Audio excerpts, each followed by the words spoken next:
Baik, terima kasih Bapak Sekretaris. Selamat malam, salam.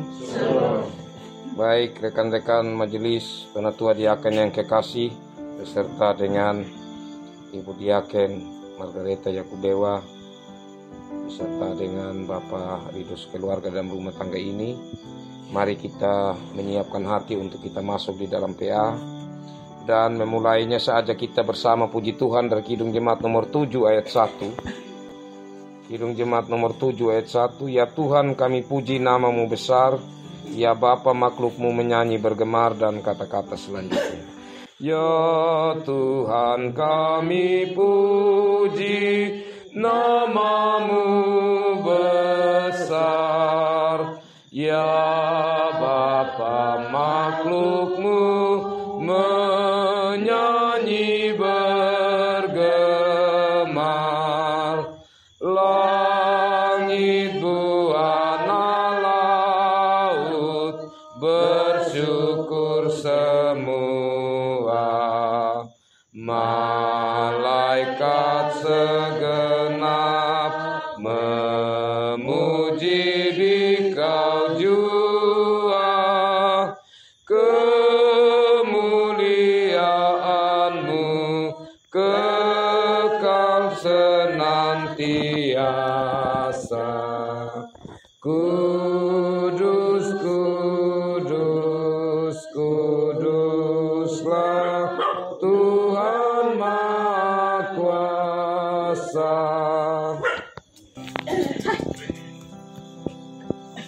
Saya mohon kesediaan Bapak Penatua Yohanes Yawidu untuk bawa kita dalam doa.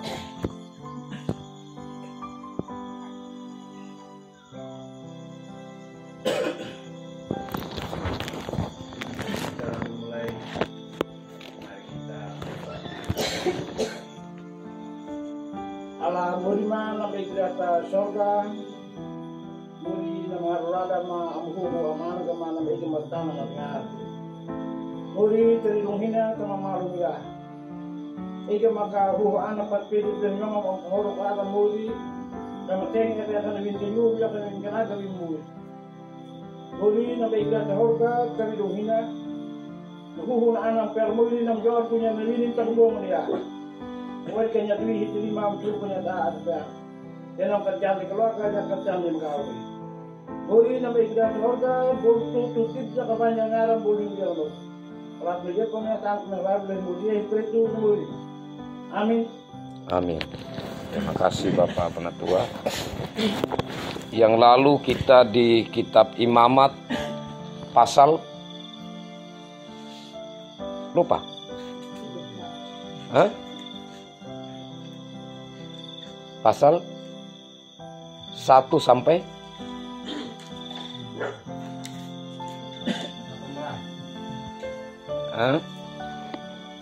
mana? Kenapa sampai di situ memang? Lihat Bapak dulu. Imamat pasal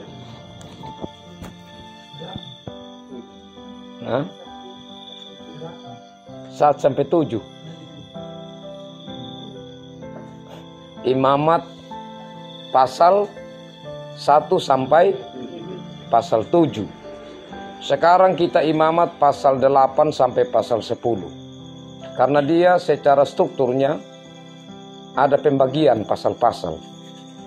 Jadi kalau pasal 1 sampai pasal 7 kemarin itu berbicara tentang persembahan dan korban persembahan. Yang kita bedakan tuh, ada yang namanya persembahan itu secara umum, tapi ada yang namanya korban persembahan itu biasanya yang dibakar, disembeli atau yang dihabiskan. Nah itu bisa berupa pada umumnya ternak, tetapi bisa juga selain ternak ada yang dibakar. Nah kita khusus kemarin itu di pasal 7 bagian akhir. Itu yang kita renungkan. Coba lihat pasal 7 bagian akhir. Itu kan yang kita renungkan tentang bagian imam kan. Iya kan? Nah sekarang kita masuk pada pasal 8 sampai pasal 10. Coba kita perhatikan dulu pasal 8. Nah, pasal 8 ini menceritakan tentang pentabisan Harun sebagai imam besar oleh Musa. Jadi ditabis oleh Musa. Juga di situ Harun dan anak-anaknya dibersihkan dengan air. Jadi Harun dan juga anak-anaknya, tetapi posisi imam besar itu dipegang oleh Harun. Harun dan anak-anaknya dibersihkan dengan air, lalu dipakaikan pakaian imam dan juga diurapi dengan sedikit minyak. Dalam pasal 8 juga ada korban pentabisan. Harun dan anak-anaknya mempersembahkan korban bakaran dan korban pendamaian untuk membersihkan diri mereka dari dosa. Kemudian bagian yang ketiga dari pasal 8, Harun dan anak-anaknya juga makan sebagian dari korban pentabisan dalam kemah suci. Jadi mereka memberi persembahan korban di hadapan hadirat Tuhan. Dan korban mereka yang berupa lemak-lemak itu harus dibakar habis untuk Tuhan. Sedangkan tetap ada juga bagian mereka untuk mereka makan. Nah, makna dari 3 hal tadi di pasal 8 ini adalah pentabisan Harun sebagai imam besar menunjukkan pentingnya peran imam dalam ibadah Israel. Jadi seorang imam punya peran yang sangat-sangat penting. Itu kita dapat lihat dari pasal 8 itu. Juga dalam proses pentabisan, kalau kita membaca pasal 8, itu prosesnya cukup rumit. Ini menunjukkan bahwa untuk mempersiapkan seseorang imam, yang pasti Harun dan keturunannya dari suku Lewi, itu harus dipersiapkan dengan sungguh-sungguh, dengan serius. Karena dari hal-hal yang nampaknya itu besar sampai hal-hal yang kecil mendetail itu harus diperhatikan. Dan ini tentu berhubungan dengan 2 hal, yaitu Musa dan umat yang mempersiapkan tentang pentabisan para imam, maupun dari para imam itu bagaimana mereka mempersiapkan diri seperti mereka belajar untuk tahu melakukan ini, melakukan itu sesuai dengan aturan yang Tuhan sudah berikan dalam tugas pelayanan seorang imam. Selanjutnya juga dari pasal 8, kita juga belajar di situ bahwa korban pentabisan menunjukkan bahwa para imam juga perlu untuk bawa korban. Dia malah mereka yang paling utama. Karena apa? Karena mereka nanti yang mewakili umat. Jadi mereka duluan yang harus membawa korban persembahan, korban pendamaian di hadapan hadirat Tuhan, pembersihan diri mereka. Setelah mereka itu sudah siap, baru kemudian mereka mewakili umat, di mana umat membawa korbannya untuk mereka yang mengatur untuk dipersembahkan. Nah, selanjutnya di pasal 9 kita perhatikan di sana itu berbicara tentang peresmian pelayanan imam. Jadi para imam menerima jabatannya. Nah, di pasal 9 ini menceritakan tentang peresmian pelayanan Imam Harun dan anak-anaknya. Mereka mempersembahkan korban bakaran dan korban pendamaian untuk diri mereka sendiri dan untuk bangsa Israel. Jadi baik untuk diri mereka sendiri, seperti saya katakan tadi, mereka perlu pertama-tama menyiapkan diri, juga kemudian memandu untuk bangsa Israel. Nah, di pasal 9 itu ya, hal yang kedua, setelah mereka atau di saat mereka mempersembahkan korban kepada Tuhan, kemuliaan Tuhan melingkupi mereka. Jadi kemuliaan Tuhan tampak kepada bangsa Israel. Lalu api keluar dari hadapan Tuhan, dan api itu membakar habis semua korban yang ada. Jadi ini api yang datangnya dari Tuhan. Nah, artinya atau makna dari pasal 9 ini, yang pertama bahwa peresmian pelayanan imam menunjukkan bahwa imam itu telah siap untuk melayani Tuhan dan bangsa Israel. Jadi setelah melewati tahapan-tahapan persiapan tadi dan kemudian sudah dilihat bahwa mereka ini sudah siap, sudah mengetahui segala tata cara, maka peresmian itu dilangsungkan. Jadi peresmian itu hanya berlangsung kalau imam itu telah siap, termasuk siap hati untuk melayani Tuhan dan bangsa Israel. Nah, sedangkan hal kemuliaan Tuhan yang tampak menunjukkan bahwa Tuhan menerima korban mereka. Tuhan berkenan terhadap korban persembahan mereka. Dan sekaligus juga menunjukkan bahwa Tuhan itu berkuasa. Nah, kita lanjutkan di pasal 10. Disinilah yang kita akan baca. Pasal 10 saya ajak kita baca dari ayat 1 sampai dengan ayat 11. Dan saya mohon kita baca bergiliran dari saya, Bapak Gilvi, dan lanjut. Kematian Nadab dan Abihu. Kemudian anak-anak Harun, Nadab dan Abihu, masing-masing mengambil perbaraannya, membubuh api ke dalamnya, serta menaruh ukupan di atas api itu. Dengan demikian mereka mempersembahkan ke hadapan Tuhan api yang asing yang tidak diperintahkannya kepada mereka. Maka keluarlah api dari hadapan Tuhan, lalu menghanguskan keduanya sehingga mati di hadapan Tuhan.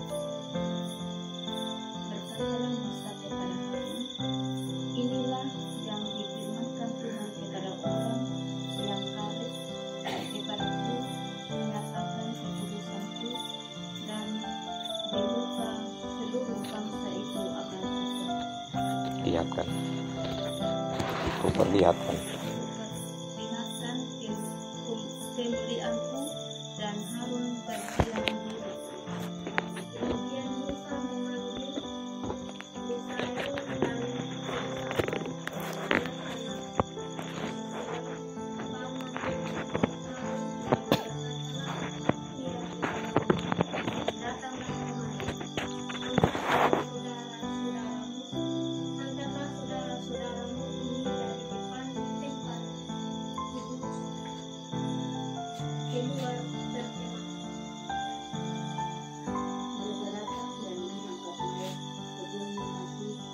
Israel dari keluar berkemahan seperti yang dikatakan Musa.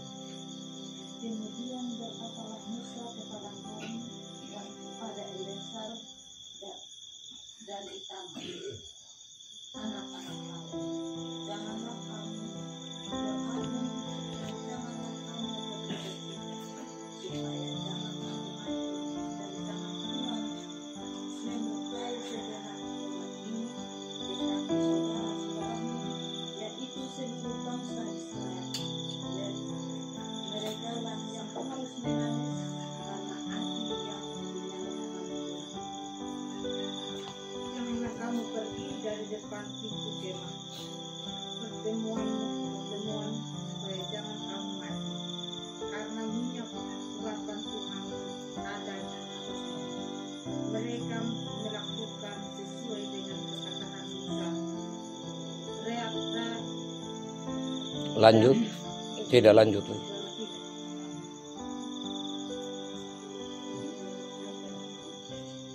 Larangan tentang minuman keras bagi imam yang menyelenggarakan kebaktian. Tuhan berfirman kepada Harun, janganlah engkau minum anggur atau minum keras, engkau serta anak-anakmu, bila kamu masuk ke dalam kemah pertemuan, supaya jangan kamu mati. Itulah suatu ketetapan selamanya bagi kamu. Haruskah kamu dapat membedakan antara itu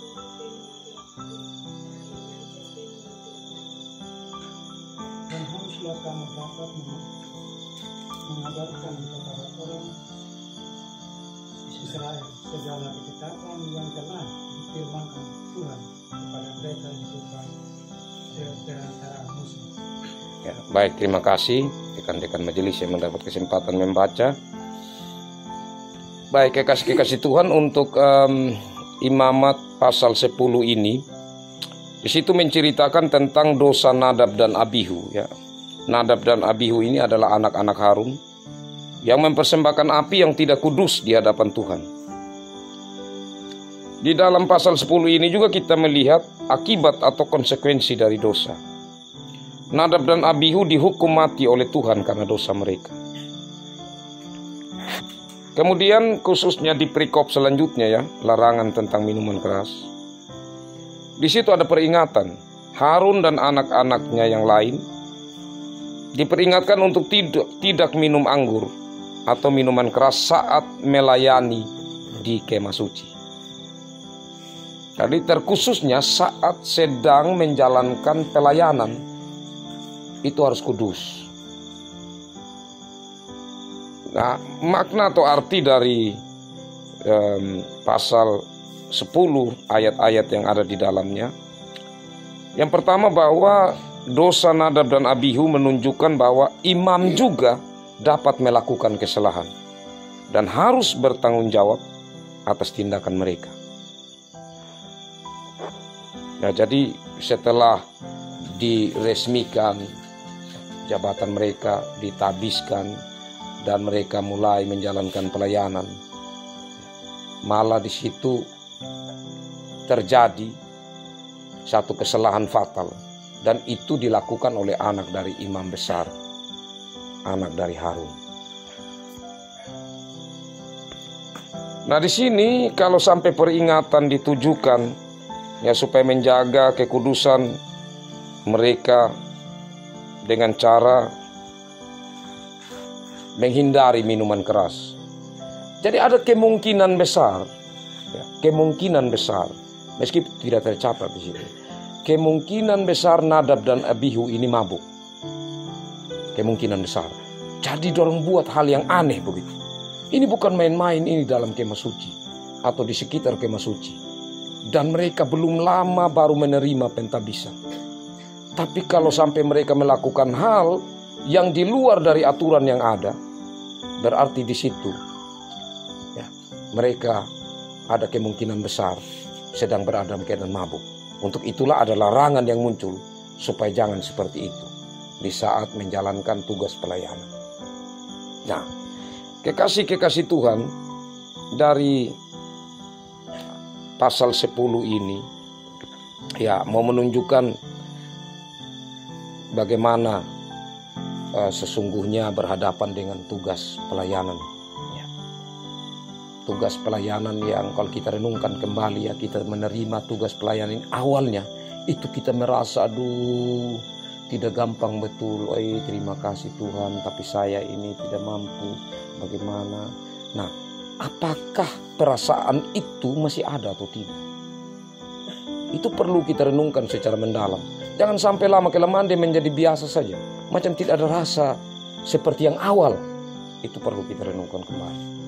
Apakah ada rasa itu? Kita merasa bahwa awalnya kalau satu kali kita tidak melayani, kita rasa berdosa sekali dan kita pergi di rumah tangga itu, maaf kemarin saya lupa, atau kemarin itu saya tidak sempat kasih tahu untuk saya tunda.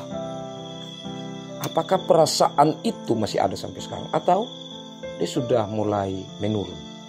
Kita merasa tidak apa-apa, nanti besok saya lupa, malam besok saya kemarin saya lupa. Ya, tapi apa kita macam tidak merasa betul-betul bersalah, tidak merasa betul-betul terpukul, tidak merasa betul-betul memohon ampun di hadapan hadirat Tuhan, dan merasa bersalah terhadap jemaat anak domba yang kita layani. Nah, ini yang perlu kita renungkan kembali. Ya, sedangkan berhubungan dengan tugas-tugas pelayanan kita, ya kita bersyukur karena tidak seperti yang dihadapi oleh para imam waktu itu ya. Mereka sangat-sangat kaget begitu ya di saat melihat di hadapan mereka. Apalagi Harun, dia lihat dua anaknya. Tapi firman Tuhan mengatakan dia diam. Kenapa dia diam? Dia melihat anaknya dua orang sudah mati disambar api Tuhan. Kenapa dia diam? Ya, karena di situ dia sedang merenungkan, meskipun dia sakit hati. Kenapa saya punya anak bisa buat begini? Kenapa bisa menodai ini jabatan yang belum lama kita terima? Tapi di sisi yang lain saya yakin, sebagai manusia dia bilang, kenapa Tuhan sampai buat seperti ini? Tapi dia diam dalam pergumulannya itu. Saya yakin bahwa dia menerima keadilan Tuhan. Karena saat itu Tuhan sedang menyatakan keadilannya. Kalau Tuhan tidak menyatakan hal itu, maka selanjutnya para imam akan berbuat mungkin lebih parah lagi. Akan sembarangan. Tetapi dengan peringatan yang keras yang Tuhan tunjukkan, mereka akhirnya menyadari bahwa Tuhan tidak main-main dengan apa yang Ia perintahkan kepada mereka. Nah, di sini kekasih-kekasih Tuhan, tentu kita tidak seperti yang seketat waktu yang dihadapi oleh bangsa Israel, oleh para imam pada waktu dalam perjalanan di padang gurun. Ya, tapi kita bersyukur ya, karena setiap kali seperti juga PA seperti ini, kita disegarkan kembali, kita diingatkan kembali tentang kasih yang mula-mula, tentang semangat yang mula-mula, ya, tentang api pelayanan yang mula-mula yang Tuhan telah berikan kepada kita.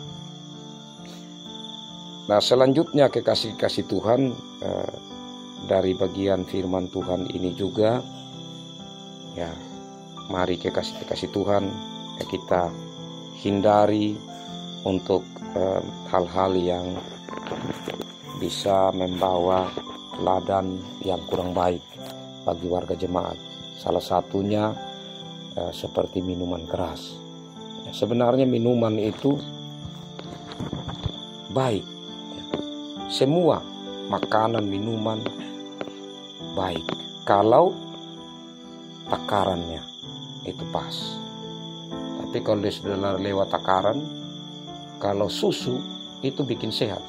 Tapi coba minum susu jerigen sekali, biskit pusing, ya kan? Baru susu itu sehat. Tapi coba, itu kan sudah berlebihan atau melebihi dosis. Atau makan 1 piring itu kan sudah bisa. Tapi coba 4 piring satu kali makan. Itu jadi kalau yang lebih itu sebenarnya kurang baik untuk kesehatan.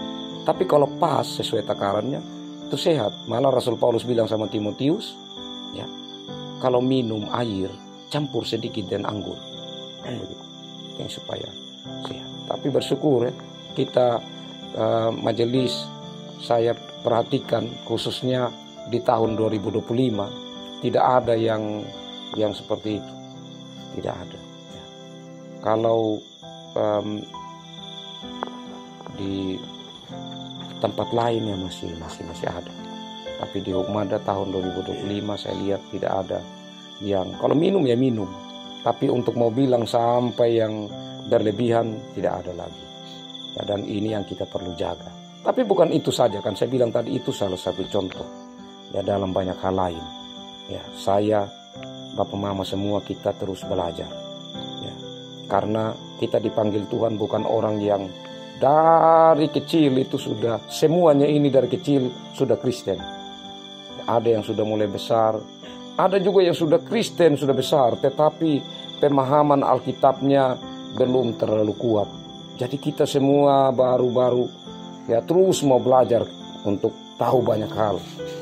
Yang berikutnya juga karena kita hidup di lingkungan yang mungkin ya belum terlalu begitu menunjukkan hal yang terlalu keras begitu ya.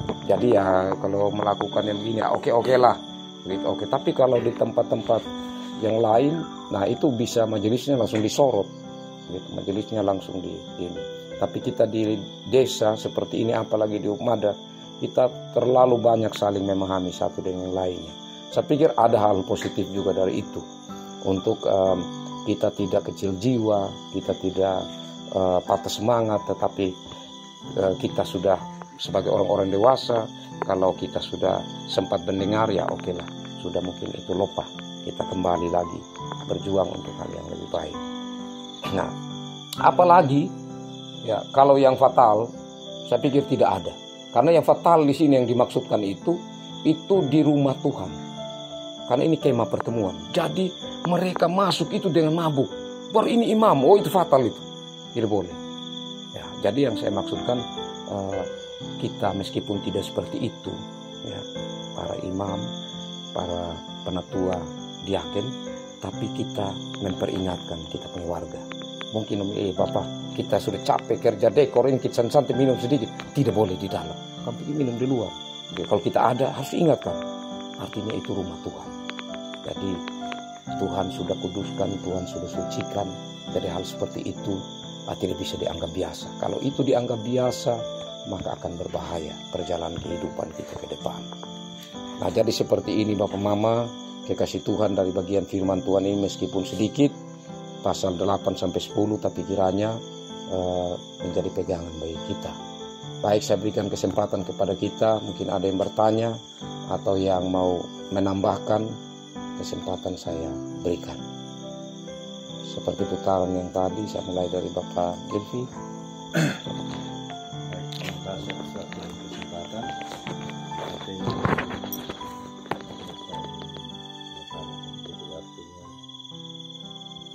Kematian anak daripada Harun tadi itu, Nahab dan Abihu.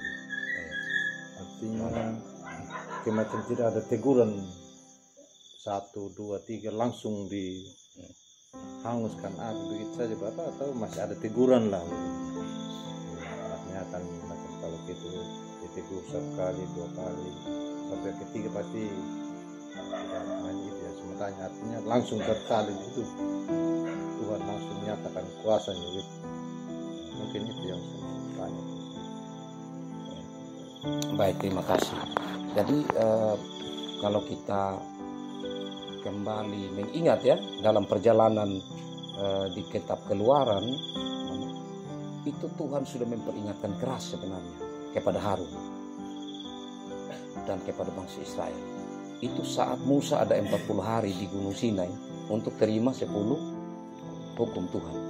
Waktu dia turun, apa yang terjadi? Waktu Musa turun, siapa yang ingat?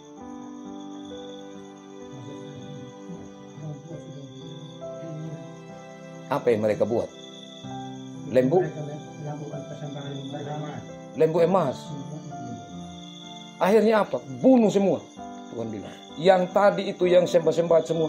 Jadi ada 3.000-an orang mati. Jadi sebenarnya di situ harus ingat. Jadi itu sudah peringatan keras bahwa kalau soal beribadah kepada Tuhan harus serius. Kalau beribadah kepada Allah lain, sedangkan orang punya pemimpin ini sedang bertemu Tuhan, itu fatal. Jadi ini yang dimaksudkan untuk hal yang fatal, seperti saya katakan tadi. Jadi sebenarnya peringatan itu sudah ada, dan saya percaya kalaupun waktu itu, kalaupun ya, ini Nadab dan Abihu ini masih kecil, ya, tapi pasti cerita tentang itu mereka dengar sampai mereka dewasa, bahwa tidak main-main Tuhan bisa membuat mati. Ya, tapi itu tadi ada kemungkinan besar mereka ini ya dalam keadaan mabuk, kemungkinan gitu, kira dicatat. Tetapi ada hal penting lainnya, bahwa bangsa Israel juga tahu kalau hal yang begitu itu fatal. Karena itu Tuhan tidak tolerir dengan mereka punya seandainya mereka mabuk. Tapi ini menjadi peringatan pertama bagi Harun, bahwa dia sebagai orang tua dan dia sendiri sudah saksikan bagaimana saat Musa turun dari gunung itu. Yang kedua, ini peringatan selain bagi Harun tadi yang pertama, bagi orang Israel, supaya bangsa Israel itu memandang bahwa Tuhan itu kudus, dan para imam mereka harus doakan, mereka harus dukung supaya para imam juga itu benar kudus. Nanti kita akan atau mungkin sudah lewat, saya lupa, kayak sudah lewat tentang anak dari imam-imam Elia. Nah, itu kan dimurkai Tuhan gitu. Nanti kalau di perjanjian baru ada hal fatal seperti cerita Ananias dan Safira, ya fatal, langsung mati di situ. Jadi ada beberapa itu yang fatal, Tuhan tidak hitung lagi 1, 2, 3 atau tidak ada peringatan, langsung di situ. Gitu terima kasih pertanyaannya. Dari Mama Tommy, Mama Delis, Mam Cesar, Mam Ambu, Mam Adi, Mbak Feni, Mam Nina.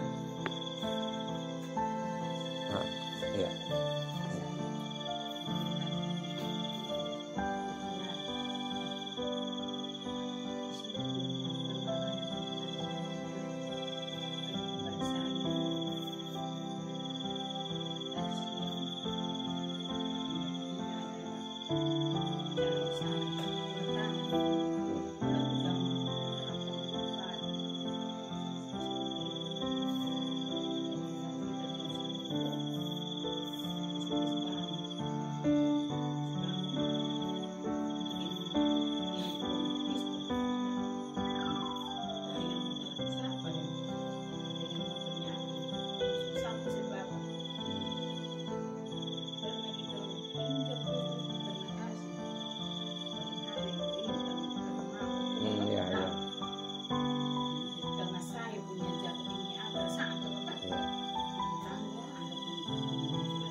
Masih ada sisa. Ya saya bapak dulu tahu lagi sampai dia terus minum saya kopi dapat begini terus tiba juga sampai saya ngobrol satu kali betul bahasa bilang bahasa saya dulu kenapa kan tapi ya salah saya ngobrol aja stop saya ingat saya sampai bab saya tumpang taksi sampai pak ada tuh sampai berapa di sini ada hari ini ada saat selesai dan sampai apa naik kayaknya mungkin dia salah sendiri suruh bapak dia tidak ini lagi dia langsung kau senang dia saya juga belum di baca dia tidak apa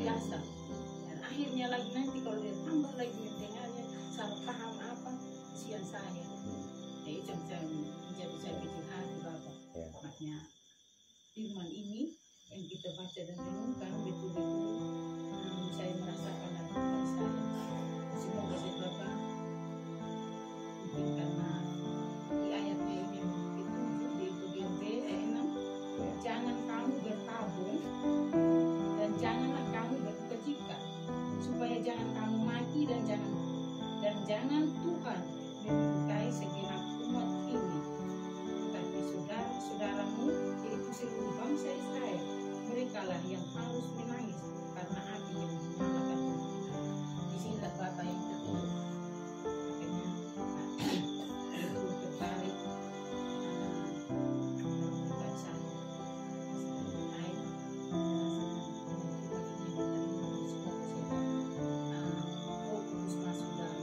saya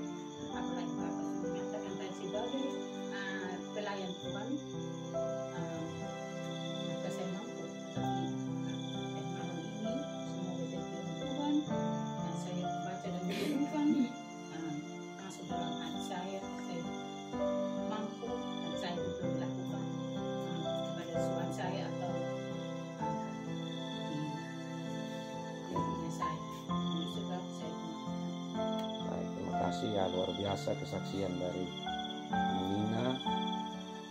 Tidak gampang memang di saat kita, saya pernah katakan bahwa pergumulan yang paling besar dari kita pelayan bukan di luar rumah, pergumulan yang paling besar dari dalam rumah tangga kita, itu yang paling tidak mudah.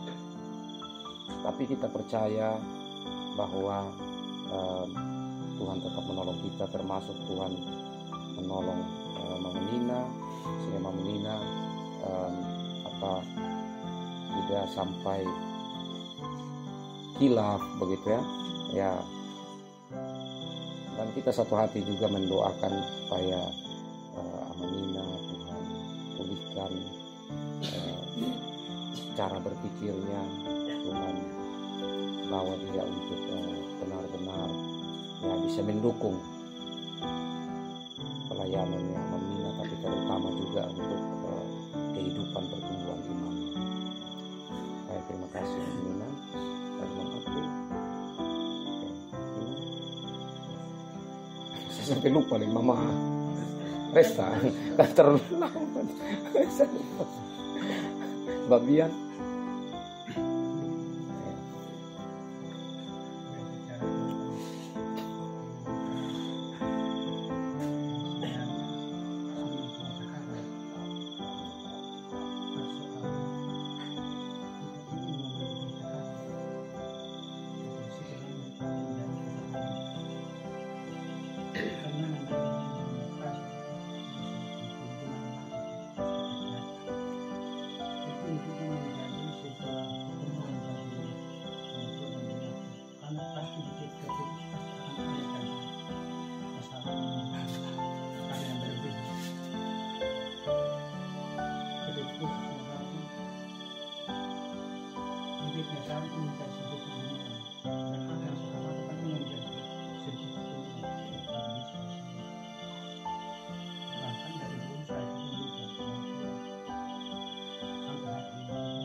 Ya, saya pikir pergumulan pembunuh yang juga dialami oleh kita WPK yang lain. Kita tetap doakan, meskipun firman Tuhan ini pertama-tama bagi kita para imam ya, dalam hal ini penatua diaken, nabi atau pendeta. Jadi kita sama-sama terus menjaga supaya macam saya dulu hampir mati, pecah untuk tidak mati. Iya, tidak gampang. Kalau macam sudah terlalu ulang-ulang, kita ini Tuhan akan teguh. Tidak gampang. Nah, dari hal-hal seperti itu kita doakan supaya warga-warga jemaat ini ya mereka tidak sampai, karena banyak-banyak kejadian ya. Banyak kejadian sebentar selisih dan apa sampai ini karena ini tadi. Terima kasih Bapak ya. Dari Baptinus, Pak Hans. Terima kasih. Saya mau bisa kembali sedikit di pasal 1 Pak. Sini saya sudah masih tahu sama tahu. Iya.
ya kan. Oke. Baik. Sebenarnya tradisi kita untuk Sumba dengan Israel itu banyak yang mirip. Kalau kita baca juga yang lain ini ada yang di apa itu dengan menggunakan tangan kanan. Jadi kalau kita kan kanan, jantan itu tradisi ya Pak. Sama kalau ikat alang apa yang harus dari bagian kanan gitu. Nah, jadi kalau untuk berhubungan dengan domba, kenapa? Karena itu berhubungan dengan pertama gitu. Itu karena bangsa Israel memang patriarkal. Artinya mereka itu apa laki-laki begitu. Penting kalau laki-laki begitu. Nah, samping kita Sumba itu kan begitu. Sehingga kalau ada anak itu harus pakai marga suami, marga bapak. Jadi nah, itu sama dengan mereka. Nah, sehingga itu yang pertama. Yang kedua, karena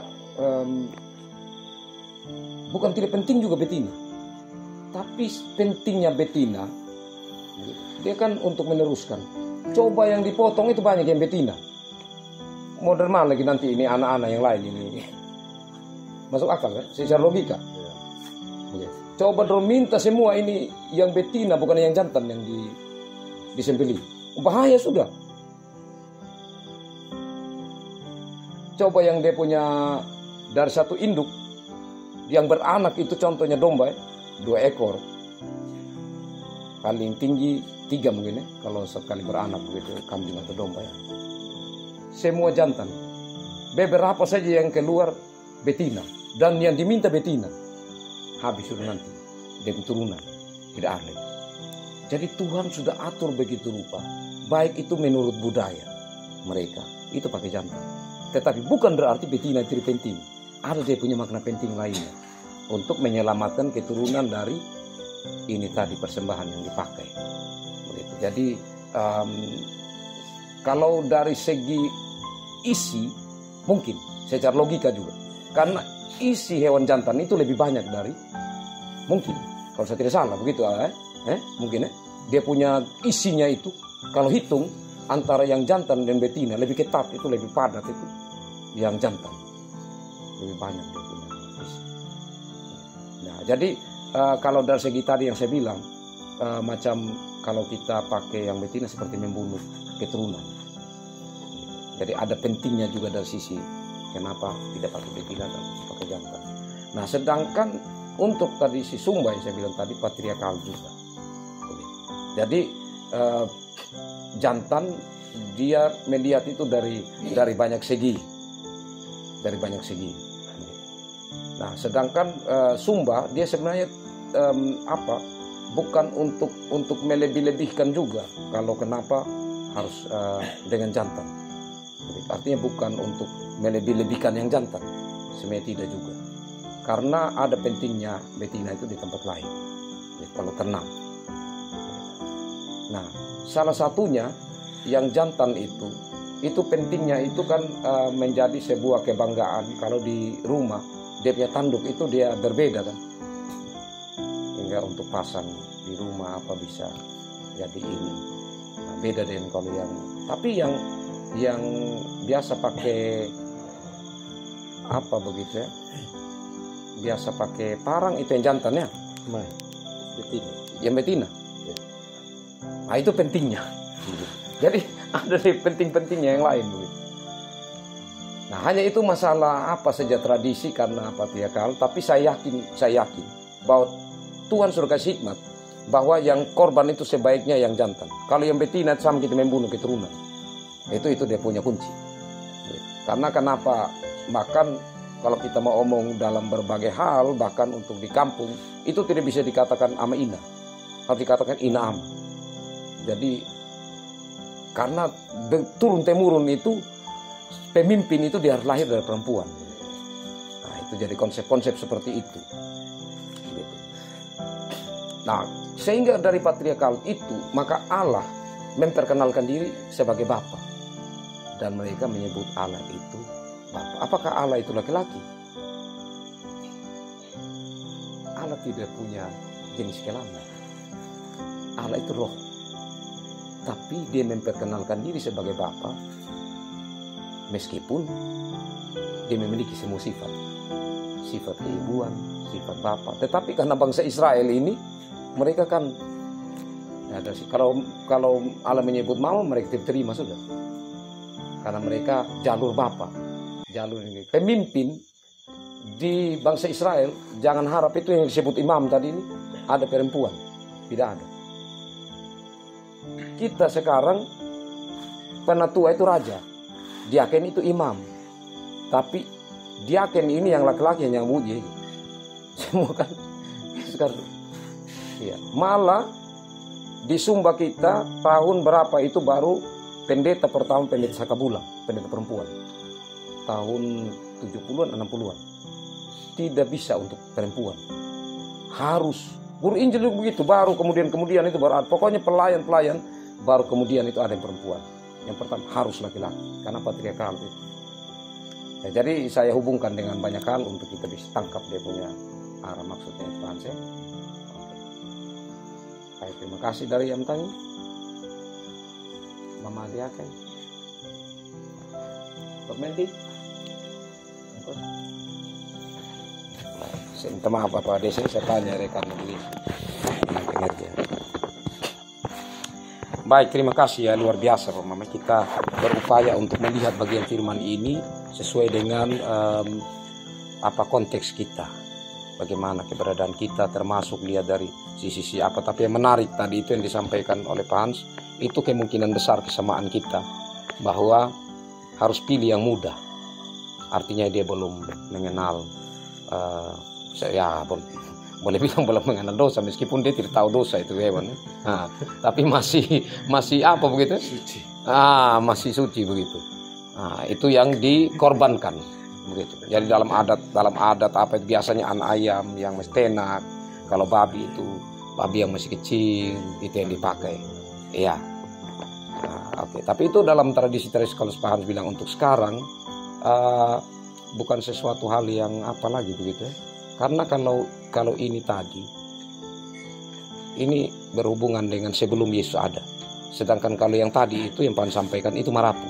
Nah, kalau sudah beralih ke sini tambah ke sini ya tidak terlalu ada itu karena Yesus Kristus sudah menebus kita. Nah, kita tidak bisa kembali lagi untuk cara-cara seperti itu. Baik, kekasih sekali lagi terima kasih. Tuhan memberkati firman-Nya dan memberkati kita semua. Amin.